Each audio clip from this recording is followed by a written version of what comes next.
বর্তমানে একটা খবর সারা পৃথিবী জুড়ে আলোড়িত হতে শুরু করেছে। সেটি হলো যে সঙ্গীত শিল্পী অরিজিৎ সিং প্লেব্যাক সিঙ্গার থেকে অবসর গ্রহণ করেছেন। আমি এই বিষয়টি থেকে একটি কথা বলতে চাই, সেটি হলো এই শিল্পী খুব ভালো করে জানেন কখন কোনটি করা উচিত, কখন কোনটি করা উচিত নয়। ওনার এই পদক্ষেপ থেকে আমরা একটা বিষয় খুব ভালো করে বুঝতে পারি যে সময়ের কাজ সময়ে করতে হয়। আমি একটা ভিডিওতে তোমাদেরকে বলেছিলাম যে আমরা যখন বুঝবো যে আমাদের একটা বিষয়ের প্রস্তুতি সম্পূর্ণ হয়ে গেছে, চরম পর্যায়ে পৌঁছে গেছে, তখন এবার আমাদের সেটা ছাড়তে হবে, ছেড়ে অন্য একটা বিষয়ের অন্য একটা বইয়ের প্রস্তুতি নেওয়া শুরু করতে হবে। তোমরা আমাকে অনেকে বলেছিলে যে স্যার এইরকম ভাবে প্রস্তুতি নিলে তো সব ঘেটে যেতে পারে।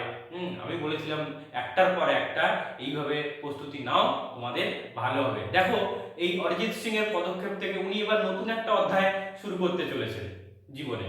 তো আমাদের জীবনে ওই রকম একটা পুরানো অধ্যায় থেকে বেরিয়ে এসে নতুন অধ্যায়ের সূচনা করার জন্য একটা পদক্ষেপ আমাদেরকে নিতেই হয়। তাই আমি তোমাদেরকে বলবো, তোমরা তোমাদের ব্যক্তিগত জীবনে পুরনো অধ্যায় থেকে নতুন অধ্যায়ে যাওয়ার জন্য নিজেরা অ্যাক্টিভ হও। তাই যে কোনো কাজ ঠিক কোথায় এসে থামবো আর কোথা থেকে শুরু করব, এইটা জানা কিন্তু আমাদের খুব জরুরি একটা বিষয়, যেটা আমরা এই মহান সঙ্গীত শিল্পীর একটা পদক্ষেপ থেকে আমরা খুব সহজেই সেটি অনুধাবন করতে পারছি।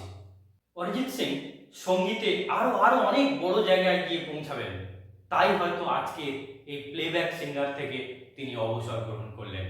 তাই আমাদের জীবনেও আমাদের লক্ষ্যমাত্রাকে অনেক বড় রাখতে হবে। সেখানে পৌঁছানোর জন্য আমাদের কিন্তু এই রকম কঠোর কঠোর কতগুলো সিদ্ধান্ত বাস্তবে গ্রহণ করতেই হবে।